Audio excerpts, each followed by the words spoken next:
Hello, folks. Good evening. You're welcome to another edition of Just Banter. My name is Habib Egnola, as usual, and we have a very interesting guest on today. We're going to be talking about Yoruba people of West Africa. Huge people. But before we start talking about the Yoruba people, our honored guest today, who's a very interesting fellow, well, first like to say Happy Mother's Day to all the women out there. My mother, my sisters. I seem to have so many of them, both related by blood and those not related by blood. People who have been very close friends, who have been supportive all through my years on earth. A lot of them, I mean, I just even can't start to mention names because if I just start mentioning names, way too many to be mentioned. It's a beautiful day. A lot has been happening in Nigeria, of course, where we usually focus on, especially when it comes to the issue of politics, when it comes to the issue of education, when it comes to the issue of insecurity, the welfare of people, so many issues to deal with every day. I don't know why you have that, especially when you have elected officials, in office, and they all just can't seem to be able to deal with the issues. Students being kidnapped in universities, students being kidnapped in secondary schools in different parts of the country, and you do have the military, you have the paramilitary, you have the police force, you have the Nigeria civil defense, you have all sorts, of arms of government, and they all just can't seem to be able to do anything about the high rate of banditry and insecurity. So much so that so many of the governors, in different states, are beginning to think that sanctioning vigilante groups seem to be the way forward, especially since they are not able to pass the bills, in parliament for them to be able to say Nigerians individually can purchase arms and ammunition.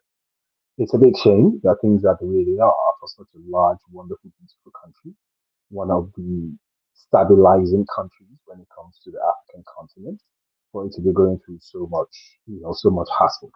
It's unbelievable, it's sad, but it's still a great country regardless, and a lot of beautiful things still come out of there. Like the guests we're talking about tonight, and the people we're talking about tonight, who are the Yoruba people. So the Yoruba people are an ethnic group that inhabits Western Africa, mainly the countries of Nigeria, Benin, and Togo.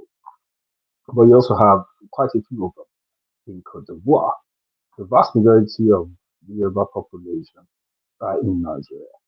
They account for roughly maybe about 14% of the country's population. Now, the Yoruba are often referred to as a fun-loving people, people who love to hear the gong gong drum and then they just start to dance. They like to throw extremely lavish parties. They like to tie what you call the gele, which is the headgear, in so many colorful ways. But there's one thing that a lot of people keep forgetting about the Yoruba culture, and that is the poetry of the Yoruba culture. So recently, I listened to an old friend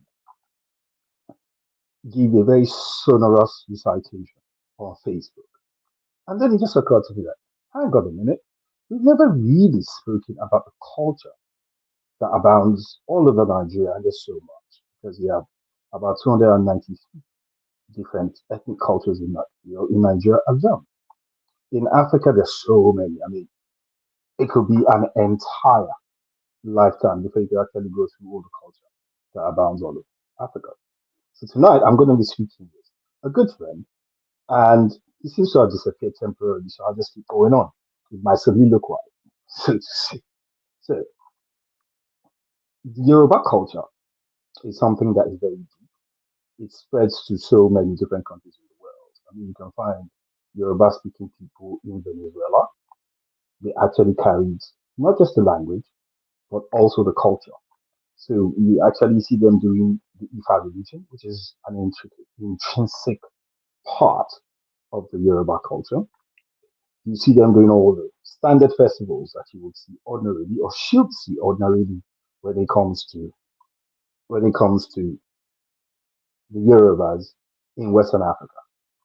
But colonialism has eroded a lot of our culture, so much so that even the traditional religions are looked upon as evil. because a lot of people have no idea, you know, what those things entail. A lot of people have not been given the opportunity, or probably they were not seeking the opportunity themselves to actually go and find out a couple of things about their own tradition, their own culture. Unlike the Igbo people of West Africa, who seem to still stay very, very close to their culture when it comes to traditional religions, when it comes to the culture, the festivals that they have consistently and all that stuff like the New Yam Festival. The Yoruba seems to be forgetting. The average Yoruba family rank education very, very high. Now, because they rank education so high, a lot of them do not let their children speak Yoruba when they are very small. Now, because of this, these children have picked up English as their first language. And the course of speaking English as their first language, a lot of them have lost, the flair for the language Yoruba. So tonight, we're going to be speaking with Ayobami Oke. Ayobami Oke is a humorist. He's a he's a creative digital artist. He's a writer, and he's also a talker. Yes, you heard me right. Ayobami is a talker. So I'm going to bring Ayobami on stage right now, and we're going to have this interesting discussion with Ayobami. But before I do that, I'm going to run a quick commercial break, and we'll be right back shortly after this.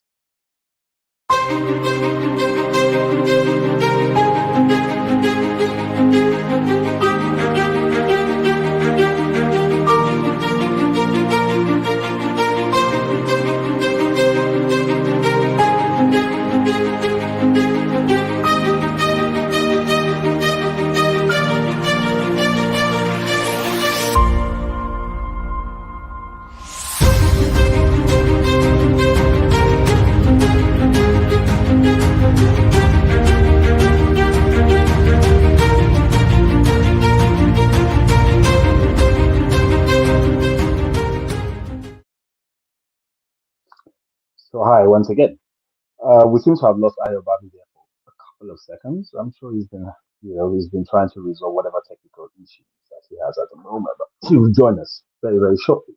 So now, speaking about the language, speaking about the culture and the tradition of the Yoruba, when you look at countries like Venezuela, when you look at countries like San Salvador and all of that, a large part of Southern Africa, the South, yes, South America, not Southern Africa, South America. If you look at a large part of South America, you see quite a lot of Yorubas, as far up as Brazil, still doing the traditional stuff that you would expect to easily find very, very common in Western Nigeria. You would expect that it should be a mainstay of the tourism when it comes to Western Nigeria. That's not the case. Why is it not the case? For some people, they think it's colonialism. For some people, they think it's modernism. For some people, it's just simply a case of it's just lost touch. Religion has played its own part when it comes to that, and so many other factors as well. Okay, yes, so we've got Ayabami back right now. So I'll just bring you back on stage before we lose him again. Hi, Ayabami. Hello. Damn. Okay, so I think Ayabami is still tackling his technical issues there. So now you have the Oshun Festival. The Oshun Festival comes up once a year in Nigeria, and you see hundreds and hundreds and thousands of people coming from different parts of the world for the Oshun Festival. Why would so many people come from all over the world for the Oshun Festival? And the Oshun Festival is not one of the mainstays of Nigeria's tourism. That's one of the issues that people have to start asking themselves. Like, there are loads and loads of people who need jobs, but they're not able to get jobs simply because it just seems like the enabling environment is not created. Now, because the enabling environment is not created, things that are supposed to be associated with wealth creation, of course, are few and far in between. The Yoruba culture, there's so many things that you can attach to it. So when you look at the issue of their social life, how they throw lavish parties, how they dress up and all that. So the average Yoruba gathering, say for a party like a naming ceremony or something, you see people contribute money. They buy a certain type of fabric, and they call the fabric ashoke. Now that's ashoke. I say ashoke, ashoke. Sorry. So back in the days, it used to be made out of ashoke, but nowadays they wear, what they call the African print, which is actually not African because we don't see the Ankara that most people wear being manufactured in Africa. Yep, you heard me. It's not being manufactured here. It's being manufactured in Switzerland and China. So in a lot of cases, they will tell you it's an African print. It is not an African print. So maybe some Africans give them some designs that are Africanized for them to actually print for them or manufacture for them, and that's where it's from. But in a lot of the cases, you don't see those fabrics manufactured in Africa. Then they throw these lavish parties. So everybody contributes. Somebody is bringing some drinks, somebody is bringing some, food and all of that. Different sections of the family that's doing something, they come with, their own food and drinks. Friends also do the same. They contribute, bring this stuff as well to come and, support whoever the celebrant is because of the culture. And what is the culture?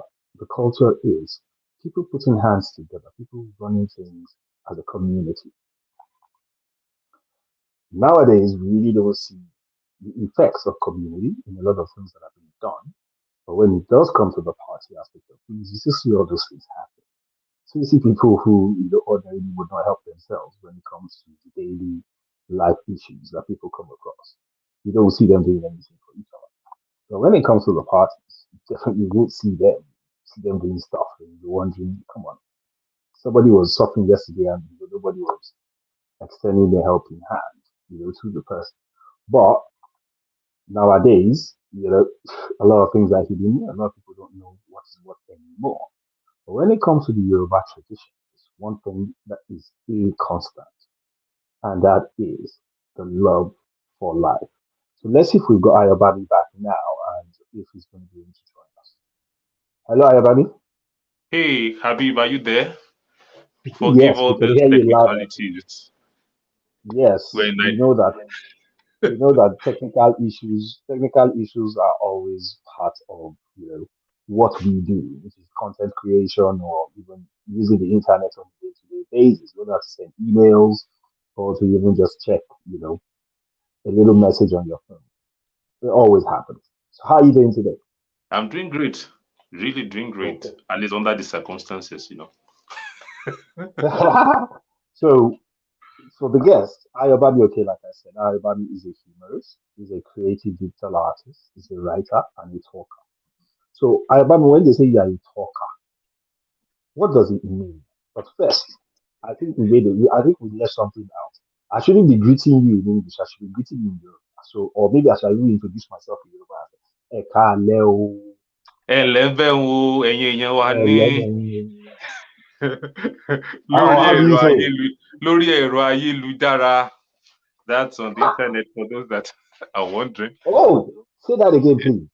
Lórí ẹ̀rọ ayélujára, I mean, the world has gone into each other. I mean, has hold Wow, into one. I've never heard that before, but this is a brilliant learning That is experience for. that is internet. Ẹ̀rọ ayélujára. The world is now connected into. I mean, it's hold into one. Olùjára one. Oh, oh wow, that's Yeah. amazing. So orúkọ mi ni Babatunde Eniola láti ìsàlẹ̀ Aké, Lábẹ́òkúta. ọjà alẹ́, ọjà alẹ́, as a Mhm. matter of fact, ní Ìjàyè Bẹ́ẹ̀ni. Abẹ́òkúta. Oko Ní alẹ́ àìgbàgbé. yìí, ní alẹ́ yìí, Eh, a ní èèyàn titi wa tó wá bá wa jókòó, tó wá bá wa sọ̀rọ̀ ilẹ̀ Yorùbá, àṣà mhm. Yorùbá. Orúkọ ẹ̀ Bẹ́ẹ̀ni. ní Ayọ̀bámi Òkè. Orí ẹ pé bó ṣe ń Ayọ̀bámi. sọ òyìnbó ló ń sọ Yorùbá. Eléyìí I lágbára. have to I have to try to be able to do things like that. So I speak English, I speak Hausa, I speak Yoruba. I wish I You could speak speak more like Hausa too? yes. I wish I could Kadan speak kada more ko like that. sosai. Kaji Hausa kadan kada ko sosai ne. Ina ji sosai. Wallahi ina farin ciki. I'm so very happy. So everybody I hear for Hausa for here. It's very good. That is a very good development. So you I'm are my learning how to people. speak. Oh yes, I'm your teacher. I'm learning how to speak French as well. So I speak a little French. So I wouldn't say I speak French. So but Yeah. languages are the first form of interaction when you want to try to understand the people's culture. Now the Hmm. Yoruba language is slowly going into extinction when it comes to the language in itself, the culture. You find a lot of Hmm. Nigerians, who are of the Yoruba extraction, not actually, portraying the Yoruba culture on a day-to-day basis, as opposed to when you look at the Yorubas that you find, or people that practice, the Yoruba tradition and culture in South America. And it's amazing. I find it to be really intriguing. So when I listened to that, recitation you did on Facebook a few days ago, I was blown away. I was like, oh my goodness. Really?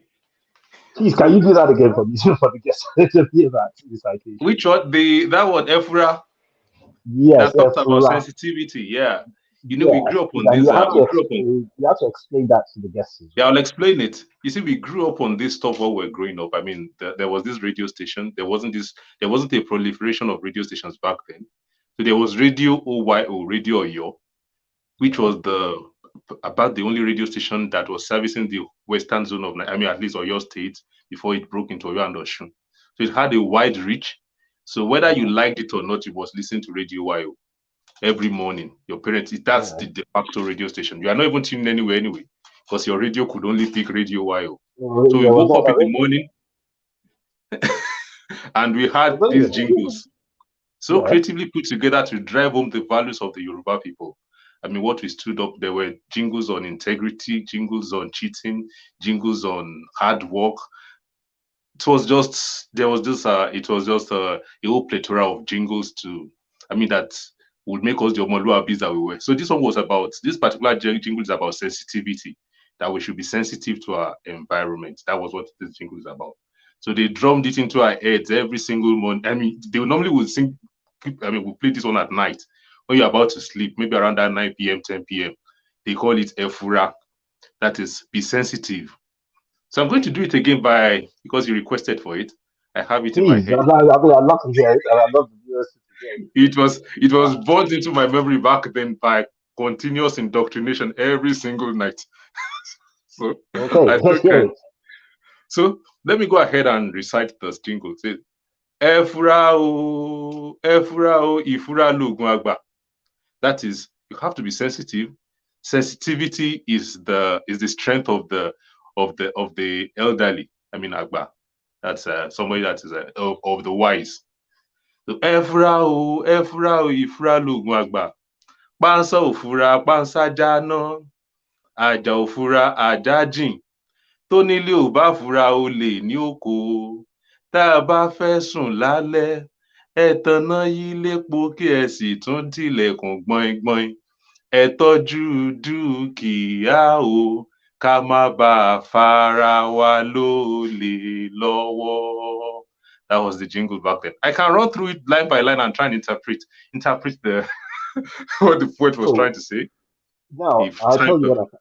I'll tell you what I find amazing about Yeah, the jingles they used to do back in those days, the poetry, and the way they used to construct them. So in a lot of cases, from my little understanding, that is, a lot of it was about life in general. A lot of it yeah, was based on the type of advice that you would ordinarily be giving somebody on a one-to-one. But it became poetry in itself.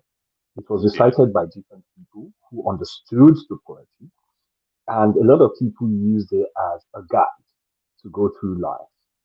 yeah. So when you listen to the Eve, for instance, from Abel, a lot of it I don't understand. But by the time somebody is interpreting what you're saying to me, there's nothing idle about anything they say. There's always a message in it. How did the Yoruba come about, being able to pass messages using poetry? Well, I think for one, that's not unique to the Yoruba people.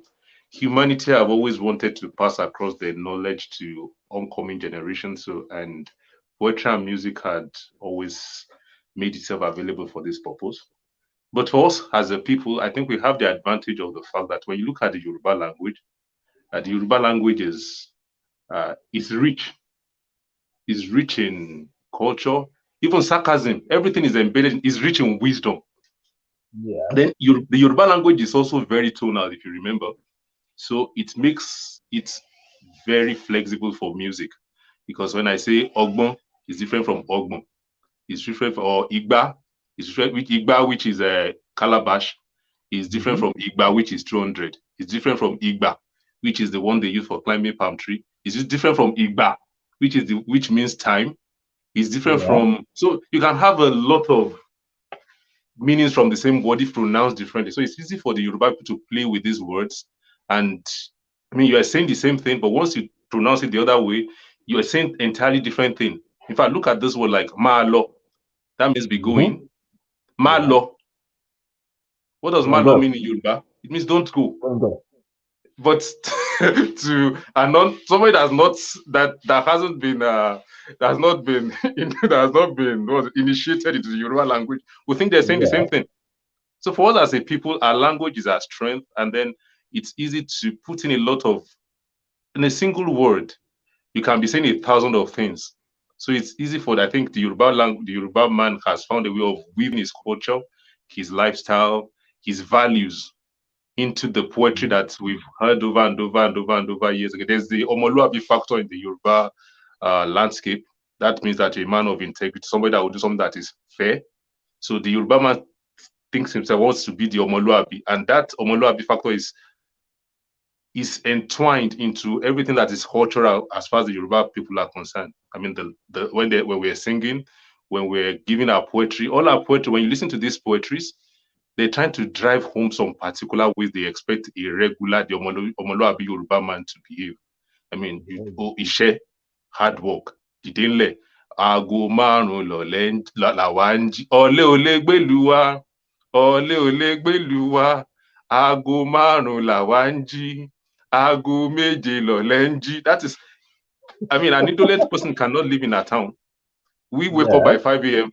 The lazy man wakes up by 7 a.m. So it's not part of us. It's not the Yoruba man is not a lazy man.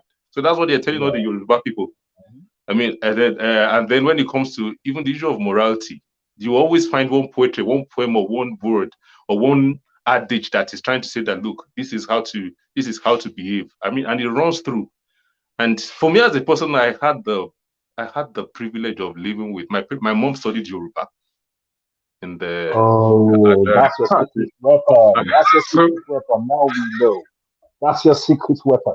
that's Okay. secret, All right. that's secret number one. So all our books, all our literature books, because she had a stack of them, all the Fagunwa books. I read every single book of Igbo Olodumare, Igbo Irumole, Irikerindo nínú Igbo Elegbeje. All of them, I read them, and all these Kola Akinlade books. So that was my. Before I now moved on to James Hadley Chase and Co. When folks like you in secondary school were reading James Hadley Chase, so I felt I should also belong and read your stuff. So that was how I moved up and read all the other literature too that was supposed to be Western. But my roots were actually in Yoruba, so I learned the language very well. And it was later I had so I think in Yoruba as it is now. I'm trying to translate to English, and you can see the difference is clear. Unlike you that you are thinking in English, you Well, know. the funny thing is, for most of Yeah, us, we do think in what we term as the first language. yeah, So you now look at most families around the country, and you realize that a lot of them, their children don't speak the native languages anymore. So, and this is not an issue that started today. It has been there for quite a long time. Growing up as a young lad, my aunts, my mother, they will say, don't speak in vernacular. If you speak in vernacular, you will find 10 common, that kind of stuff. To try to encourage you to speak English. Not that anything was wrong with you speaking English, but the problem was this. A lot of us lost the essence of the Yoruba language itself. So all the Yoruba that I speak is Lagos Yoruba. It is not Yoruba in itself. I don't know if you understand what I mean. Hello, Ayobami. Okay, I think we're talking in a little technical issue. His picture seems to be pixelated and I can't hear it. So, but A lot of us were fined 10 kobo, that kind of stuff, if you spoke Yoruba. So we all started speaking English like 24/7. It was something that we started thinking in because it became first language for most of us. And you now see that a lot of people who have moved abroad as well, their children still can't speak the language because if the ones back home in Nigeria cannot speak the language, how can you expect the ones abroad to be able to speak the local languages? So this is not a paid advert, but I'm going to talk about a friend of mine whose name is Ben Wokely. Ben has set up an academy to teach, or rather, to pair teachers of local languages with young students who want to learn the local languages. So he's trying to reach out to parents all over the world on a global scale. That he set up a platform where they're teaching local Nigerian languages from Igbo to Hausa to Yoruba to Efik to Ibibio. And they're doing quite a lot. Ben is putting quite a lot of effort into it. And as a matter of fact, I'm going to give you a little business idea at the end of this show to tell you what you could do when it comes to languages. Anyways, now, how do we go about dealing with this problem? Because a lot of the times we find out that the lack of values that we have in a lot of cases when it comes to our society nowadays is because we have lost touch with our tradition, with our culture. Several years ago, back in probably in the 30s, 40s, and 50s, and I'm talking of 1930s, 40s, and 50s for those who were born in 19, or rather in the 2000s, probably think that that is ancient history. People actually used to leave their doors open and they were not scared of anything, no thieves or whatever. It was a reality. People left their goods in the market, just covered it up with a tap of some sort or tarpaulin. Tap is for short for tarpaulin. Just cover it up and then they go home. They come back the next day and their goods are still there. So in relation to the Yoruba, those are it was the Omoluabi aspect of things that made sure that people lived by their values and people did not go about taking what did not belong to them. So you had a very, very low level of crime in society as of that time. I think we've got Ayobami back. But before I bring Ayobami on, we'll take a quick commercial break, we'll come back, and then we'll pick up with Ayobami where we left off initially. See you in a couple of seconds.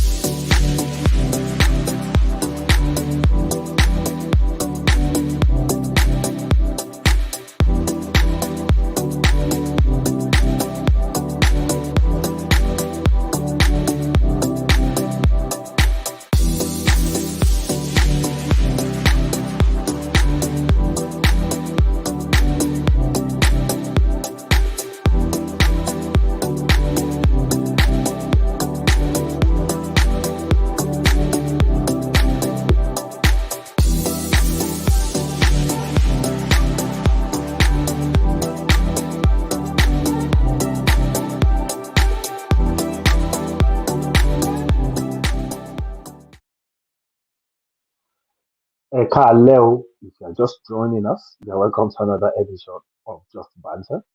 And tonight we're talking about poetry and the culture of the Yoruba.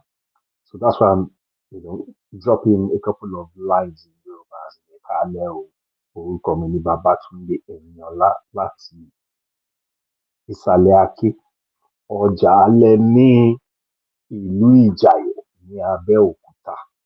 And I'm talking tonight with Ayobami Oke. Ayobami is one of the most humorous fellows I know. Ayobami, it's good to have you Hey, back on. Ayobami. Senior Abib, let me remind. So, just in case, a quick uh, disclaimer, since Ayobami has decided to out me, Ayobami and I went to the same secondary school, Federal Government College of Bomosho, back in the 90s. So Ayobami, don't look at his haircut and think that Ayobami is one young man. He's not a young man. Ayobami I'm a is young as man. old. Ayobami is as old as the Yoruba language itself, and that's how I'm a he young has man. become so adept at the Yoruba language. Now, Ayobami, you are Yeah. an ambassador of the Yoruba culture in every ramification of the world. Even looking at your outfit, of which you must tell me where you are getting those things because I must get some of those as well. Yeah, And no don't tell me you trouble. make them yourself because if you tell me you make them yourself, then you are in trouble. No. If I were making them myself before now, I'm not making. I'm not the one. I didn't make them for myself anymore. I changed my mind. You come across at every point, at every stage as a cultural ambassador of the Yoruba race. Now, speaking of that ambassadorship, you are Omoluabi, you exhibit it a lot of the time. But we see that it is lacking in a lot of facets of society. A lot of people have no respect for culture anymore. A lot of people have no respect for themselves. A lot of people just do not relate with Yoruba values anymore. What do you think has happened there? Well, I think the first thing you see, whatever we call our values or what we call our commitments or what our rules for living, we didn't bring them from heaven. Mhm. It's after you go to this planet that the society begins to program you and tells you that this is what is right, this is what is wrong, this is how you live. And then if something inside you clicks with those values or you accept those values, that becomes your way of life. So Mhm. it's a function of what a person is fed on a daily basis that determines what it takes to be good or bad. So I think for us as a Yoruba people, the day that we started looking down on our culture and we started taking on this Western culture as superior to us, I think that was the day we started having problems. I mean, we imported cultures that were alien to what we believed in, and especially with when we now have this the aye that has Lujara one, aye Lujara. Mhm. It has its Ayélujára. positive sides, yeah. I mean, the globalization has its positive side, but it also has its negative side on our culture. Because I noticed that a lot of things that we take as norms today were actually imported from cultures that I would consider foreign. That is one. Even to appetite, what we eat, what we take as what we're going to take as delicious food, our language. I mean, most of them are we've imbibed foreign culture for that. And then the day we started glorifying money, because the Yoruba culture, the Omoluabi trait had something that they call Obo wasn't amongst the first. I mean, when we are thinking about things that we rate as what our values were, money was not even at the topmost. It was is this guy is he kind? I mean, is he useful to the society? Does he contribute to the society? Those are the things that we took as premium back then.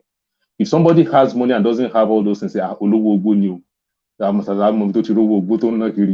mean, if they Mhm. cannot verify your means of income and you have money, I mean, you are not, in fact, you're a criminal as far as the Yoruba folks are concerned back then. Má délé aláwo yẹn o, ó ti bóyá ṣoògùn owó ni o, má dàbí tiẹ̀ o, olówó ogbó ni o. Yeah. But now, the day we started, we began to make money our god in Nigeria when we give money the prime position. That's now kò sólówó ogbó mọ́. Anybody that tries to say somebody is ológun ara ló ń ta ó ń kanra ni ó ti ṣẹ́kọ́ náà ni ó ti dọ̀gá ẹ̀ ó ti dẹ̀ bàbá ẹ̀ nípa nítorí We've lost, ọ̀yà. we've lost all the values. They're all Yeah, gone. so I think we lost our values when we gave money the wrong position in the society. When we enthroned money, we lost a Yeah. lot of our values. That is one. Then number two, when we allowed external culture that we couldn't filter, the ones we should take in and the ones we should ours that we should keep, and those ones that that we should just look at our dressing, for instance. If you look at the dressing is a part of culture, it's an integral part of culture. And culture is first of all for survival of the race. I mean, when some Yeah. people like to take hosts, yeah, I mean, it's first of all for their survival as a people.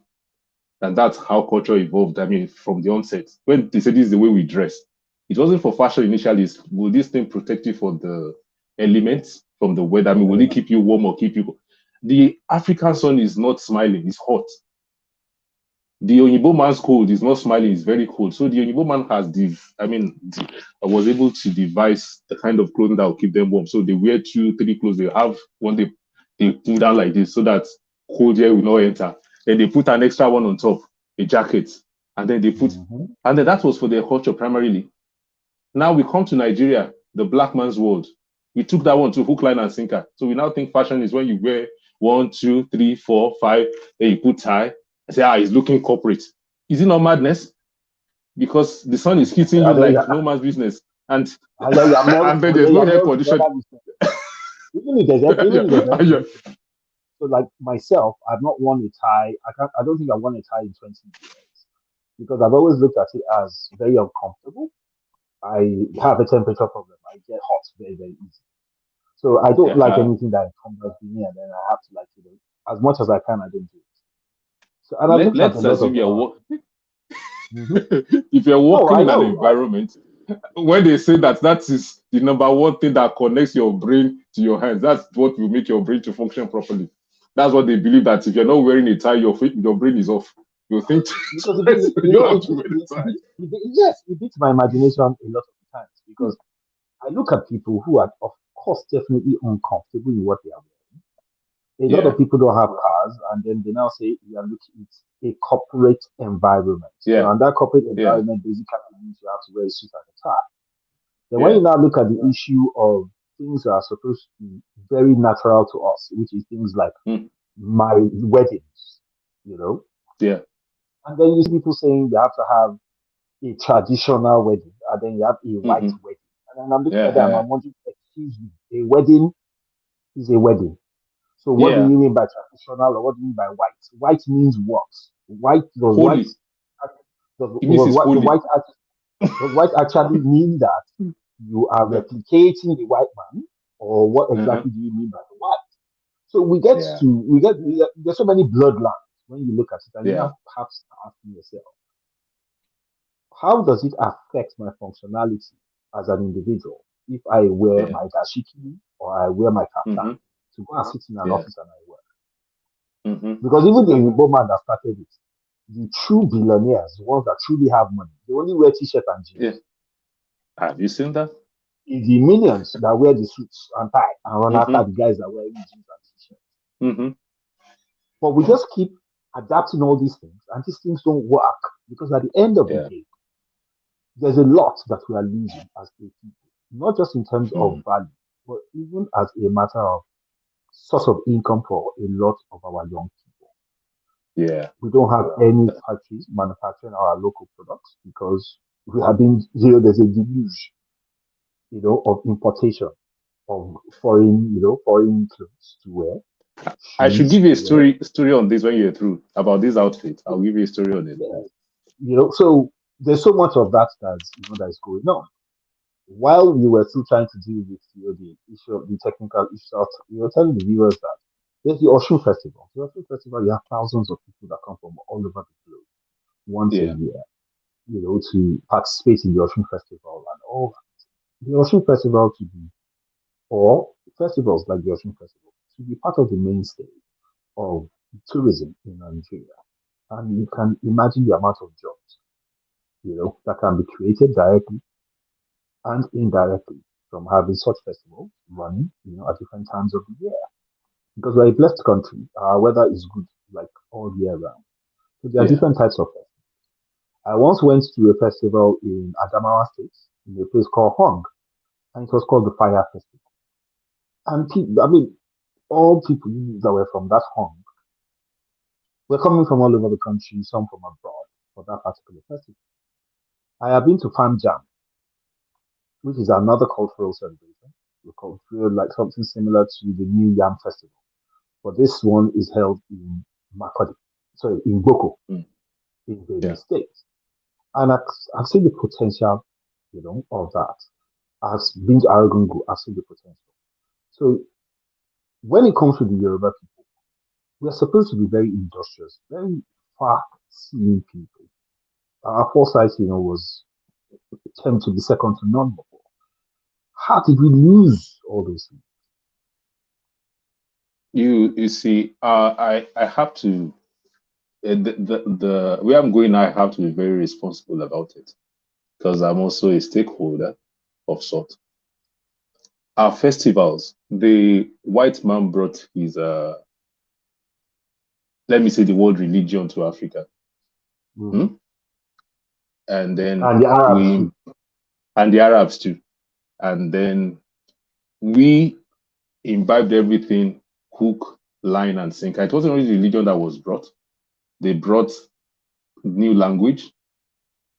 We took it hook, line, and sinker. Look at the two of us now. We're Yoruba guys, and we're speaking English like we were born, like we, like we're white guys. Which, well, it's a global world. Now, this is a good means of communication. We'll reach a wider audience. Mhm. So I understand that. They brought a new mode of dressing. We took it hook, line, and sinker. The religion, to when it was brought, we took it more than they even took it because we are exporting it back to them now. So I think for us as the Yoruba, we took it. I mean, whether it's Islam or Christianity, we totally embraced these religions, and well, I think to the detriment of our culture, because it's not everything that we do that is fetish. Really, some of them could just be tailored towards, you understand, tailored towards tourism, and then we can mix up. So it's a tricky thing because we're Christians. Most of us are Christians in Yorubas now, or you say you're a Muslim or you're a Christian, and these things you're calling cultural. If your father, let's assume your father is an imam, because I know your name is Habib, and he finds Mhm. that you go for Oshun Shogbo festival, he will so flog you, you'll think twice before, before going Well, again. let me show you the comments of my contemporary. Somebody, his name is Mohammed Sherry. Mohammed is Yeah, from Ijesha from Osun State, and he yeah, bears a Muslim name like myself. He's Yoruba, but yeah, he bears a Muslim. Mohammed says some parts of our ancestral culture too needs to be expunged, especially yeah. I just saw it sacrifice. now. Of You know, humans. so there's a lot of misconceptions when it comes to the traditional religion, that Yeah. come out of Africa and the way, foreign religions have overshadowed. Of course, they say the lion will never be a good storyteller until Hmm. the hunter becomes the prey. Yeah.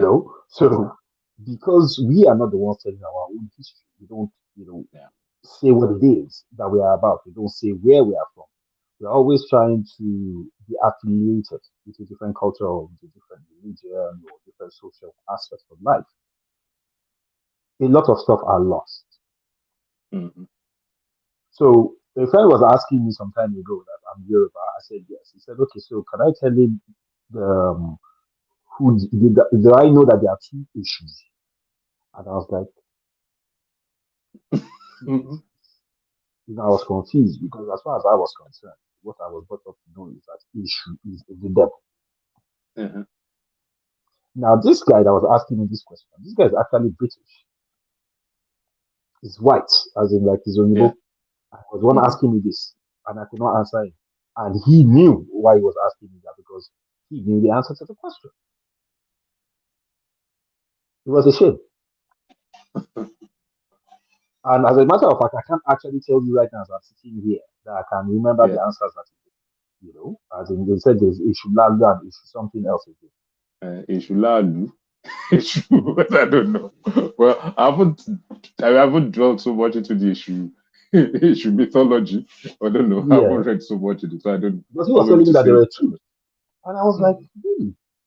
So if other people, are taking an interest and they're able to tell you about your own culture, it goes to show that there's something fundamentally wrong in the way Mhm. we either have been brought up or with the way we ourselves have refused to retrain ourselves when it comes to Mhm. our culture. Where and Yeah. how do you think we can start? I didn't get that last question. What did you say? I said, where and how do you think we can start this reorientation and trying to, Yeah. You bring the see, one of the positive things I sides of think our we culture? you see the sustenance of any culture is in the oncoming generation because the older guys will pass away with time. So the more of younger folks that we have having real interest in our culture, how can we make our culture attractive to the folks that are oncoming, our children, our younger ones? I mean, that's about the future for our culture. If not, we'll just die in natural death. I mean, Yoruba language will die in natural death. Now, until Mhm. we have situations that we can teach our kids to speak and the first rule of thumb is the language because when they say the Yoruba people, what you think about next is the Yoruba language, and then you talk about the other aspects of the culture. How do we get our young ones to fall in love with this language and use this language proficiently? And then once they can do that, then we can now begin to talk about the other aspects of the culture, like music, dressing, and then even the dressing too. We can make it like that could attract a lot of the young folks. Because I'm thinking the only way we can sustain it is having the younger ones getting actively, I mean, liking out, and then the music, the Yoruba music too. That's because music is a lot these days.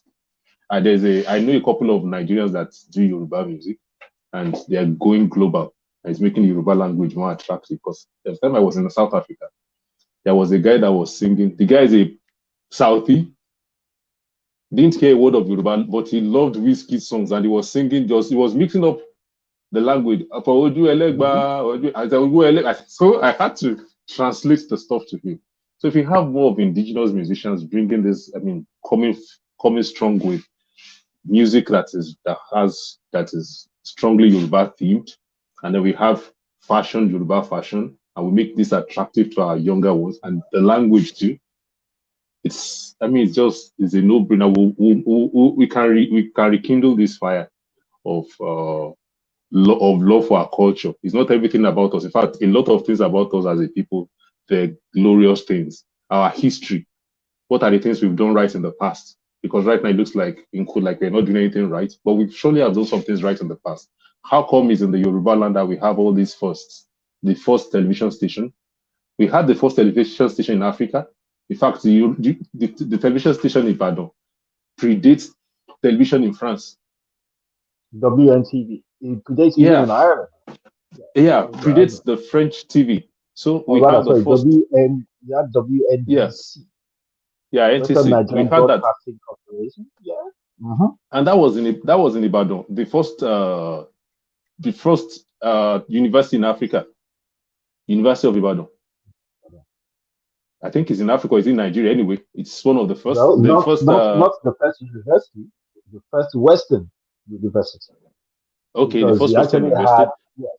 had, Yeah, maybe in Egypt because and quite our know they will have. cultures, because our cultures were eroded, over time and all that, and because we're not writing our history, a lot of people are not Yeah. aware that the first university, the actual first university in Africa, was actually somewhere in Senegal, between Senegal and Mali.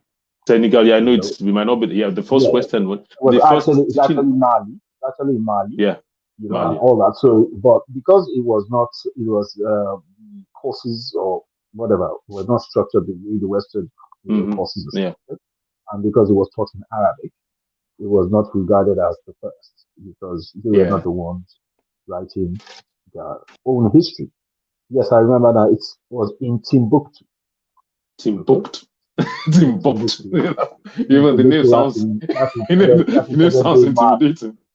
Yeah, that's a present day Mali. So probably because we were not writing our own history. Our own history was not predominantly read. People didn't know that. But Western Nigeria, had so much going for it. Yeah. Now, in 1991, there was a revolution. When it came to Yoruba culture, and it came through music, like you said, and it was Shina Peters when he came out with Face album. It was sensational, and till tomorrow when I hear that, I just start like Shina Peters.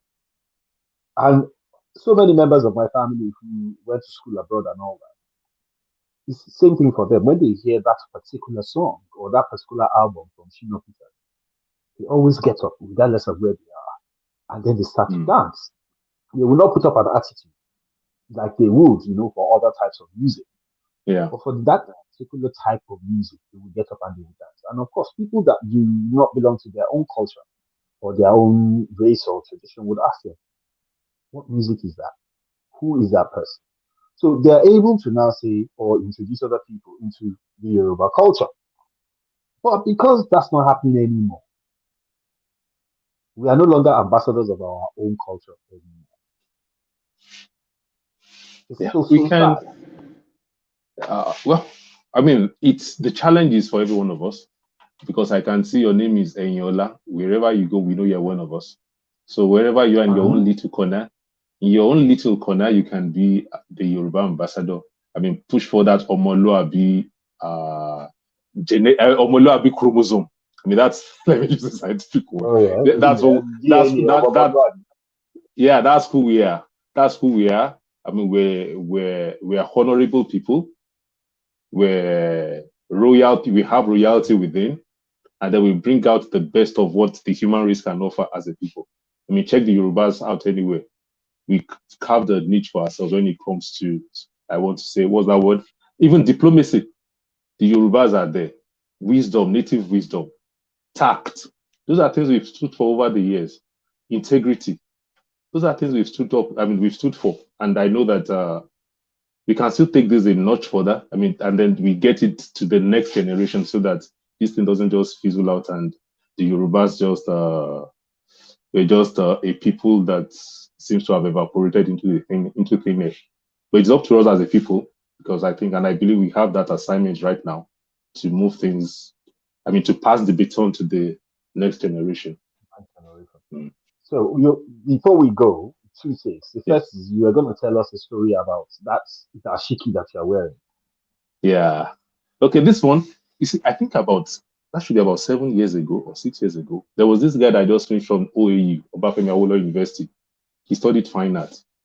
Me, I write computer programs. That's what I studied in school primarily. I studied computer science, so I was software, websites, stuff like that. So he just came into my office. He finished fine art. He didn't have a job. So he just showed me just showed me one of it. He said he's not into sewing clothes. So he made one funny design on something like this. And he said it was good. I said, well, I'm not just going to say this is good because that's the best encouragement you can give anybody that is starting a business, more than sweet words or you confirm that his product is good. It's actually to buy from him or her. Yeah. Even if you think the thing hasn't hit that mark, but that's the best encouragement you can give the guy. So I said, You put your come. money where your mouth. Yeah, so I bought two. I was wearing it. And that guy steadily improved on his craft and steadily improved on his business. He's still into the business up till today. And it makes them, if he exports this stuff, he has people that are working for him. He does the design and they sew and they sell. Oh, that's So fantastic. when I want to call him, I say, look, come, I want to buy. He says, how much is it now? If he says it's 10,000, I say, no, your first investors, because we are not doing 10,000 naira. I'm not changing my price. I was among those that actually encouraged you. So, man, I'm doing three and it's massive discount. Yeah. You want me to withdraw my blessing that I gave yesterday? So that's the story of this. The guy's into business. He does this and he's showing it. And what I'm trying to say is this: look, for us as a people, we have more than enough for our young people to be properly employed. If we buy what is ours, let's start from clothes. If you have somebody that is manufacturing, let's assume we are manufacturing our car, we are manufacturing our own clothing. We already have the market for it. 200 million people. You just have 1% of 200 million people and just know they are your customers. Oh You're not yes. a poor man. I mean 1%. 1%. Yeah. 200 million people. There's a fashion designer. His name is David. Yeah. So recently he launched a new line, of his clothing, and he's doing some bomber jackets. And those bomber Yeah. jackets have your graffiti on them, Uh-huh. and they are one of his highest sellers so far. You see? That is how much and how far we can carry our culture and our tradition. Okay, so Yeah. Mohammed Sharif is very active with us today, so I will have to put him on screen again. So I think he's saying, most importantly, we need economic development for our people through access to markets for rural producers. Yeah. So, Mohammed Sharif, I am not going to answer you on that one on screen so that you do not tear me to pieces when I start to talk about what we need to do in terms of cohesive cooperation between our people for us to move forward. A lot of us have diverse opinions on how this should be done. But the one thing that I would say is this: we have an age old tradition, and that age old tradition is cooperatives, cooperative societies. Cooperative societies are one of the primary driving forces of the Kenyan economy, for instance. If we can go back to our roots and start looking at cooperative society, trying to educate people in rural areas on how they can operate as a cooperative society and how we on the outside of those rural areas can actually be of support or tap into the potentials of those cooperative societies. I think we can create a very strong economic chain around that. But Ayobami, Yes, what do you brother. think? What do you think? What do you have to say to Mohammed Sharif? Well, I think we already started out on this line of thought anyway. Economic development for our people through access to markets for rural producers who are producing rurally. Well, this kind of clothes also can be produced rurally, and some other No, folks but are they and are. that But they yeah, are. and If you then go to if you go to Abeokuta, you see yeah, them I doing know the the yeah, tie and dye and all of that, and it's being exported. and then the agricultural produce. I know that's a major one. I mean, how do we empower people to produce? I mean, more to be more productive agricultural. I mean, agriculture wise, and we have to move from the level of subsistence agriculture because when they are talking about agriculture, what comes to an African man's mind is farming, and yeah, and that's subsistence. You can't do much with that until we go mechanized, so that it becomes even attractive for the younger ones that are coming. I mean, the picture of the farmer you paint in Africa is somebody that is suffering. But if the day you start painting the picture of somebody that sits inside the air conditioner, inside maybe in a tractor or something, and is pressing buttons and we'll go into it, and then if we have funding for such and education for such. So I think we need a lot of the right education too. That's the best way to actually to get people out of poverty. It's not in the immediate, I mean, giving people handouts, what we call empowerment. Okay, we give everybody 5,000, 10,000, 3,000 naira. It doesn't help anybody. What gets people delivered totally from poverty is when they're delivered here and they have the know-how. That one doesn't give immediate yield, maybe 10, 15, 20, 30 years. But I'm sure that by then, if all these young kids that are running around that are not educated, they have the right education, we won't see the results in the immediate. That's the problem with that approach. But in 10, 20, 30 years' time, will be delivered. And it's not a problem we're going to solve in a single day because we didn't create that problem in a single day. We created the problem over the years. While I was serving, I saw kids that were just playing around, roaming around that weren't taken care of. They weren't going to school. I know that's the problem we are having today, presently. And then when we are talking about the way that the West seems to be advanced in education and we think we're good, it's not because we're just naturally, not just your Molo everything. It's because we had access to education back then and our leaders made sure that everybody went to school. And that is what we're benefiting Then today. leaders, then leaders, yes, Yeah, yeah. Back then, when they made sure that we went to back school, then, everybody must yeah. go to school. That's what we're enjoying today. It's not because we're so good as a people. I mean, the education has reformed our minds, and as an average Yoruba man is educated. But then, if the new path we are treading with so many kids out of school or following education standards, we may just be going down the hill again and running ourselves into a hole. So I think education is primal. The right education for the people. That's what can give sustainable deliverance from our poverty. That's my view. Well, I think we need to start,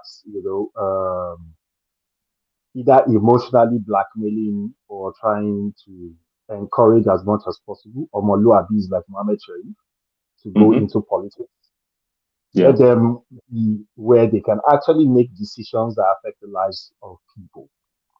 Because for a lot of people, it is not a case of they do not want to do these things. It is actually a case of the opportunity to do these things are not there. There are some things that are beyond you and I as citizens of the country, where it mm. is the government that can actually deal with those issues.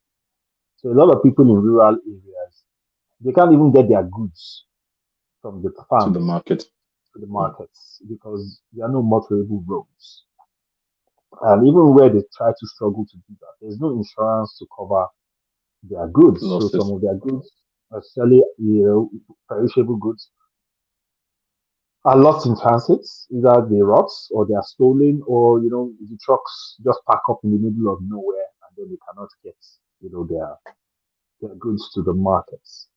Until we start to see what the people in the rural areas are actually going through firsthand, a lot of us truly will not understand what it is that they are experiencing, and we'll just sit down and castigate them continuously for what is truly not any fault of theirs. So when it comes to the education, Ayobami, you need to give me one educational tip on Yoruba before we go. And And maybe what? another one educational tip, maybe another poetry, another line of poetry, not April, another one. Maybe give me Uh, another one. let's uh,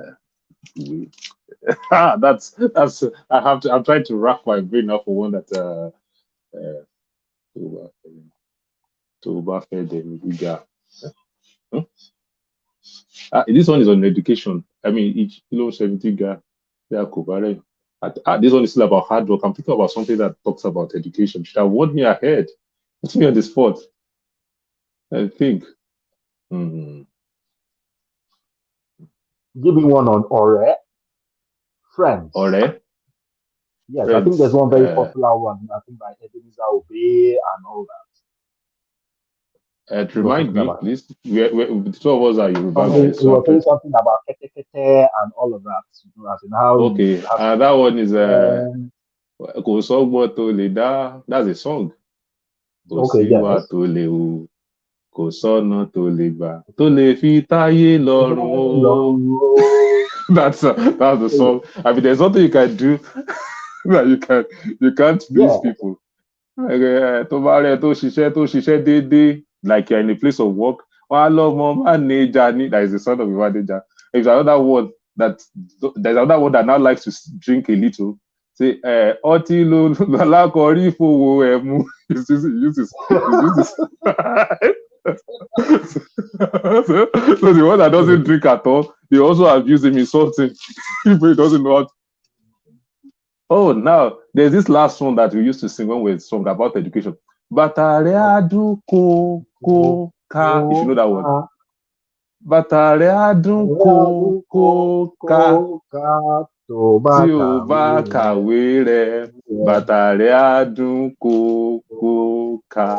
Bàtà rẹ̀ á wọṣẹ́ rẹ̀ nílẹ̀. You know I that didn't know that bàtà one. rẹ̀ á wọṣẹ́ rẹ̀ nílẹ̀ tó o bá kàwé ẹ̀.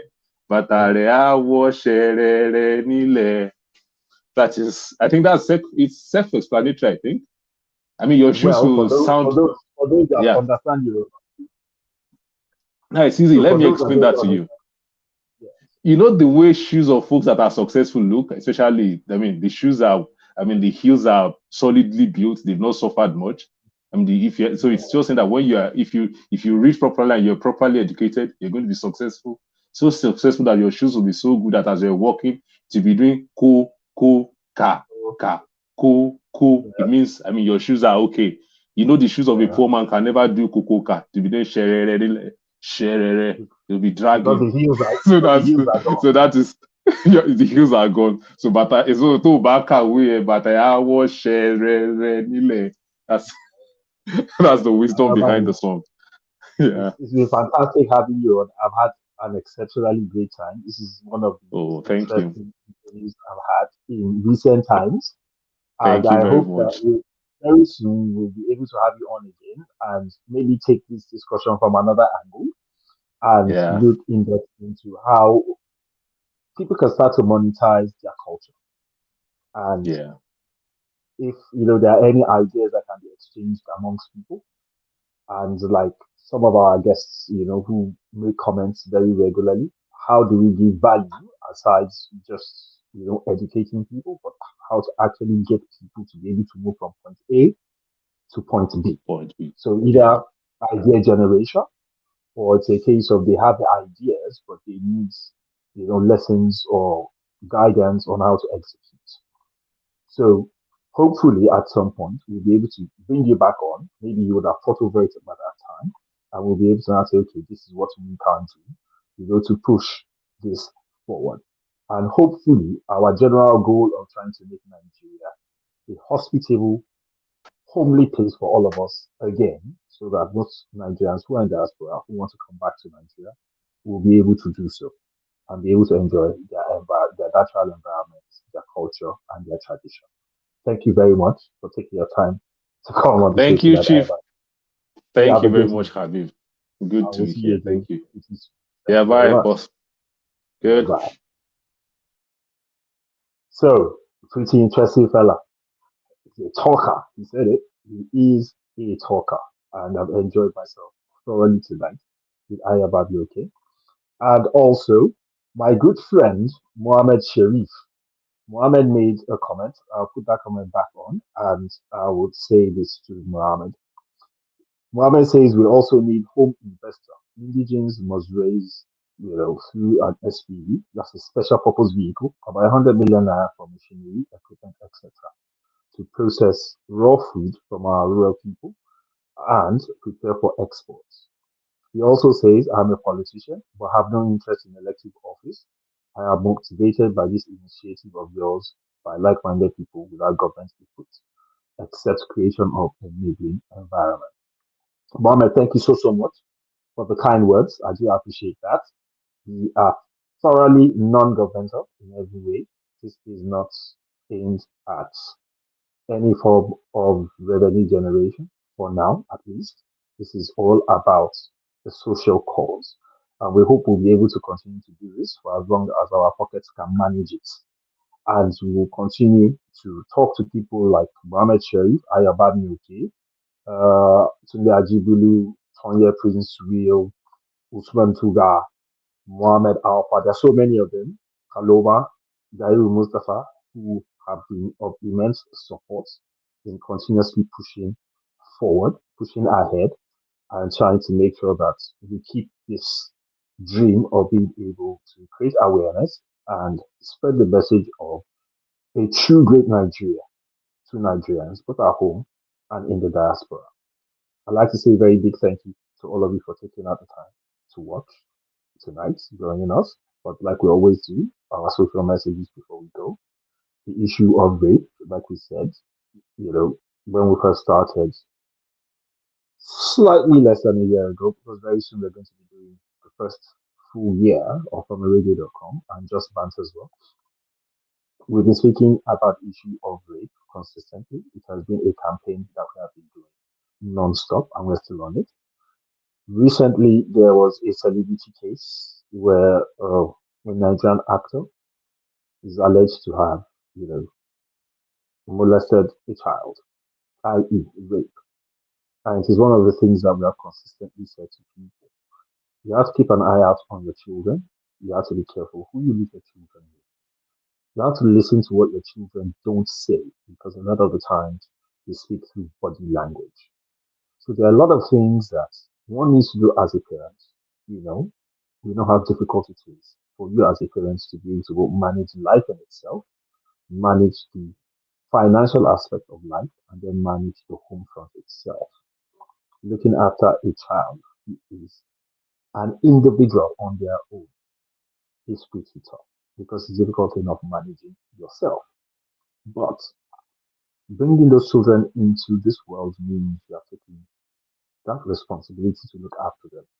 So it is imperative that you keep a close eye on them. We keep dropping the statistics so that it stays. Whoever listens to this, rape is not a racial thing. It is not a regional thing. It is a global issue. But in a country like Nigeria with 200 million people and arguably the same amount of women and men, 1 in 4 women before the age of 18 has undergone sexual abuse. 1 in 10 young men before the age of 18 have undergone sexual abuse. It's imperative for you to keep a close eye on your children. It is important that you also watch other people's children because the same way you're watching other people's children is the same way other people look out for your own children as well. We all need to work together as a society, as a community, wherever we are, to be able to stop this type of, I don't know what to call it. There's no word that can qualify it, but it is the lowest thing that any human can think of doing. They are children. Now, don't mind me, even the elderly are vulnerable, but we know that children are much, much more vulnerable when it comes to the issue of sexual molestation. So please speak out against it. Use any of the hashtags on your screen so that people will know that you are actually saying no to rape. So you can say hashtag no excuse or hashtag no to rape. Let's continue to fight this cause and make sure that we protect our society, protect our children, and protect our women so that we can have healthy societies and we'll be able to thrive. Alibaba and a couple of other artists also did a small skit, a video rather, very recently, and they came up with the hashtag rape is not a joke. So that's how serious the matter is. So we need to continuously fight against it. COVID-19 is still very real. If you haven't gotten your COVID jabs, please try and go and get your COVID jabs. I haven't gotten mine, I'm still waiting. So hopefully I'm going to get mine soon. But in the meantime, you need to wash your hands as often as possible. Still try to maintain the 1 meter distance. I think there used to be 2 meters, is now one. Try to maintain a 1 meter distance and continuously wear a mask when you're in a public space, whether you have taken the COVID jab or not. We all need to stay safe so that we can all thrive in whatever society we find ourselves. I've had a great time tonight being with you guys, and I hope to see you again very soon. Next weekend, next week Sunday at the same time, when we have another great guest on the show, and we're going to be talking about something equally as interesting as we did tonight. Good night, and you have a fantastic